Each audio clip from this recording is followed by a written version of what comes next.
the higher your level, the more that you are selling.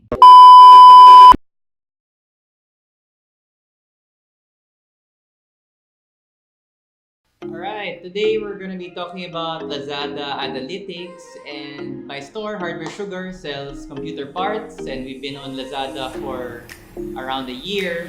And in that time, I've gotten to know the Lazada system quite well, with its good points and its bad points, its frustrations and things like that. So this is more for advanced users if you really want to dive into your data, and we're going to be tackling it in two parts. The first part is the public facing section, meaning what data can the public see? What data can your customers see about your shop? And the second part is the merchant facing, or the private part. What data does Lazada show you that only you, the merchant, can see, which is not available to the public? And so the first part is the public part, and you can really just see this if you click on your store and you click profile page and you click on profile. You get a bunch of data there, and again, this is accessible to anybody online. One of the more important metrics is seller size. And what Lazada means by seller size is just basically how many items do you sell. So it's a measure of quantity rather than gross total. It's not measuring how much do you sell, it's measuring how many items do you sell. And Lazada currently ranks Hardware Sugar as 4 out of 5 in this category, meaning we sell a lot of items relative to other Lazada sellers, and some of those items are quite cheap. Like, for example, we have this Noctua thermal paste. This is only 350 bucks, but a lot of people buy it. So every time someone buys this item, it gets counted to our tally. And so you can have a business where you sell a lot of moderately priced items, such as if you're selling soap or perfume or things like that. And if you're doing well, even if your items cost 200 pesos, 100 pesos, if you're selling a lot of them, then that will be reflected here in the seller size metric. Your ship on time rate is of course very important because it reflects how legit you are as a shop. And actually here at Hardware Sugar, we're super fanatical about keeping that ship on time rate. Actually, that should be 100%. I don't know why that's 99%. Because we always ship on time. One way we do that is we always make sure what we post is we actually have that in stock. A lot of sellers, less scrupulous, what they do is they say they have an item, and then when a customer orders it, that's the only time they try to buy it from the supplier. And a lot of things can go wrong there. Maybe the supplier doesn't have it. Maybe the supplier's shipment is delayed. And that will affect the bottom line of the shop because they can't sell the item, and then the customer gets upset and it's a whole thing. So we don't do that here at Hardware Sugar, and that's reflected in our ship on time rate. Another important metric which people can see is the chat response rate. Again, people are more likely to buy from you if you can be contacted. Yes, you do not ghost people. Yes, if they have a problem and you chat with and they send a chat message, a PM, you reply, you do reply right away. One important note which nobody tells you about this chat response rate is that you have to be the last one to reply.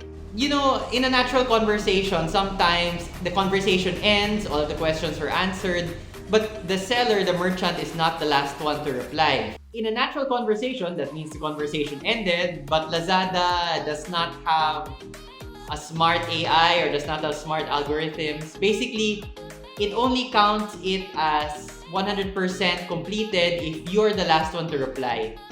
Even if a customer says thanks or whatever the customer says and you don't reply anymore, Lazada will think that you did not finish that conversation, and it will deduct your chat on time, chat response rate accordingly. So to keep your chat response rate at 100%, make sure you always have the last reply. Alright, so that's the public facing analytics. We go on to part 2, which is the merchant facing, or basically only you can see this data, and you see it right away when you log on to your merchant center or to your merchant account. The first metric you'll probably see is your rank. And basically, Lazada has 7 levels and they rank you individually per level.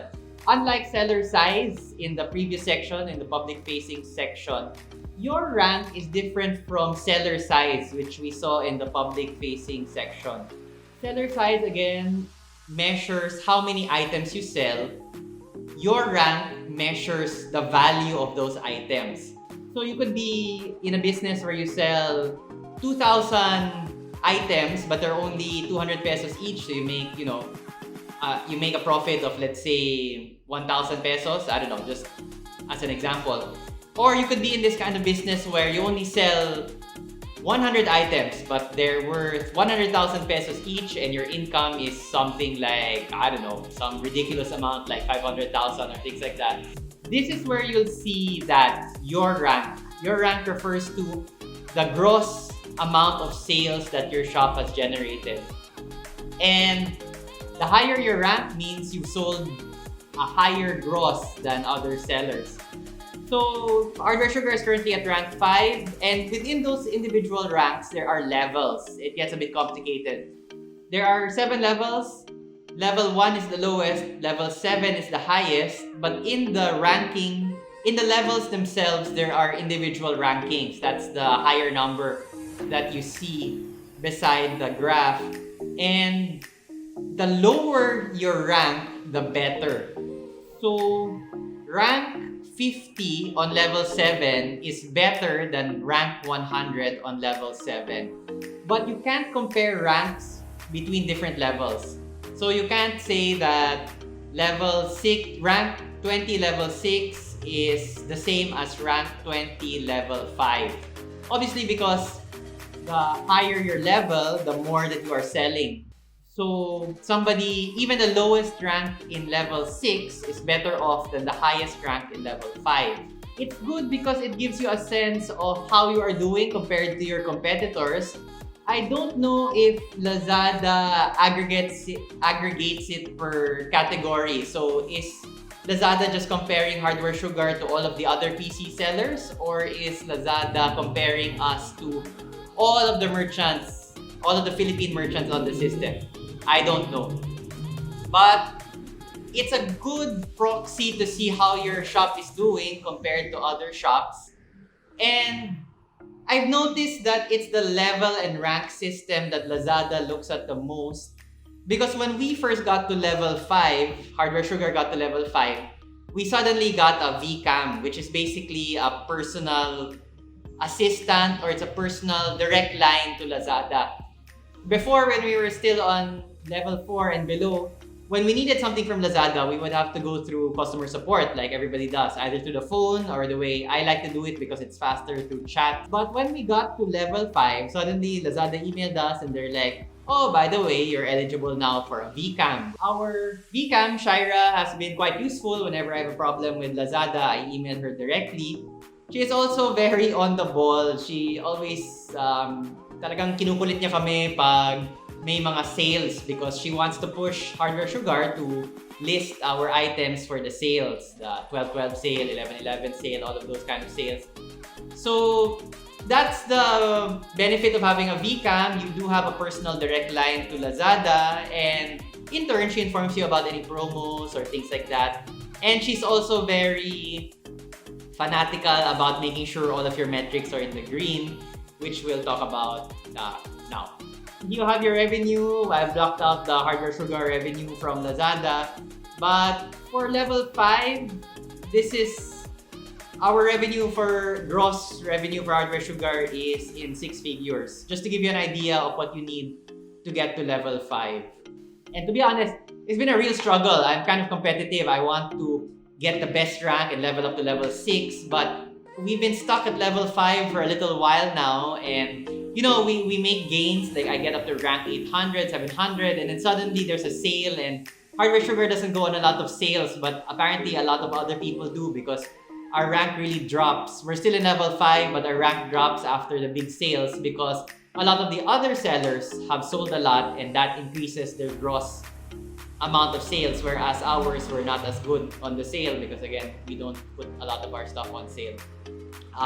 But it's been a real struggle to rank up in level 5, and that's something we're working on. Hopefully that's something we can crack level 6 in the next year. But anyway, going on to the other metrics, we have positive seller rating. That's just basically when someone buys from you, they can rank you as they can rank their interaction with the seller as either happy, neutral, or sad. And the happy votes, so currently Hardware Sugar is at 96%. That again, that's just a reflection of how many people bought from you versus how many people ranked you, reviewed you, and then reviewed you as positive. Return rate, this is how many people contacted you after the sale to return an item. Either you sent the wrong item, or something was missing in the item, or the item's broken, things like that. Hardware Sugar currently has a 0% rate because we do put a lot of effort into shipping the proper item, making sure the item is working in proper order and things like that. So again, just a hallmark of a legit seller.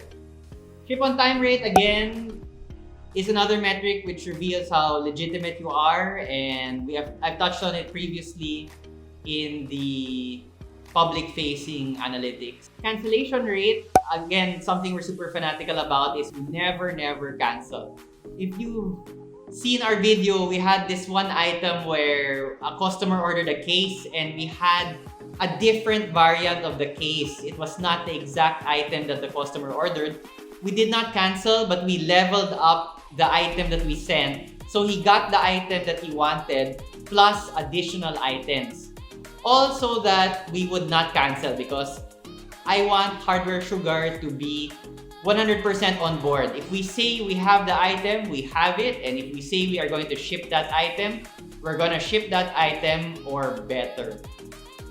We have never canceled actually on Lazada. And that's something we hope to continue in the future. Again, something very important that Lazada looks at. Chat response rate, we've also discussed that previously in the public-facing analytics. Basically, what's important is always have the last word. Put a thumbs up, put a you're welcome, put whatever, as long as it's the shop that last replied to the customer, to the chat. Chat response time. This is really something very difficult to do if you don't have full-time staff, or you yourself are the one that answers but you're always on the go. It's a measurement of how quickly you reply to the first message. So usually in the case of Hardware Sugar, these are the guys who are like, can this AIO fit into this case? And that's their initial question. I need to reply within 30 minutes of that initial inquiry so that I can be good, or I can be green with Lazada. And sometimes it's really difficult because although we do have staff, I try to answer all inquiries myself as much as possible. And sometimes I just can't do the 30 minutes because I'm on the road, I'm busy with a customer, I'm doing something else, I'm not in front of the computer, I don't have my mobile. So this is a really challenging statistic to keep up to date, or to keep within the parameters which Lazada wants you, which is an initial reply of 30 minutes. I do not have an easy solution to this. Either just get staff that is really always just in front of a computer, or you yourself have to be kind of very OC and fanatical about getting your response rate up. And sometimes, to be honest, we do dip. Sometimes our chat response rate dips below 30 minutes. But then we work very hard to bring it back up. Right now, currently it's at 21 minutes. So the average response time to an initial inquiry is 21 minutes. Not the best, but I think acceptable even for our personal standards, and acceptable to Lazada standards. Lazada scores the information that you post about your item. So that's both text and images. Lazada thinks that a higher content score means that customers will engage more with your items because there are more pictures and there are more details, and it's just really something you have to be OC about when you post an item. What we do here at Hardware Sugar is we basically just we take a screenshot of the manufacturer's website. I don't think the manufacturers will mind since we're helping sell their products, and so we take a screenshot of the manufacturer's website of that item. Those are the images that we post also on our item pages. Basically, the manufacturer's websites are your friends. They have pictures, they have details, they have text. And so you can draw a lot of information that you need for your content score from those manufacturers' websites. So that's just been a sort of quick overview of the analytics, and you want to be all in the green because as my VKAM, as our personal contact to Lazada always says, they do look at the metrics to determine if your shop is eligible to be part of the sale or if your shop is eligible to have a VKAM or things like that. I do understand that there above the VKAM is another level of personal direct connection. I don't know at what level you get that kind of upgrade past the VKAM. Hopefully, in the future, when Hardware Sugar levels up, maybe level 6 or level 7, we'll see what other goodies Lazada offers to merchants that increase in rank and that have green metrics all across the board. But for now, if you do want to sell more on Lazada, you really have to be focused on the nitty-gritty, and these analytics help you focus on that. They could be better. I don't agree with some of the way things are scored, but that's the way Lazada does it. And if you're looking to beef up, level up on Lazada, then you have to take a look at these analytics, and hopefully this video was useful to you guys in help growing your own shop. Thanks for watching. See you next video.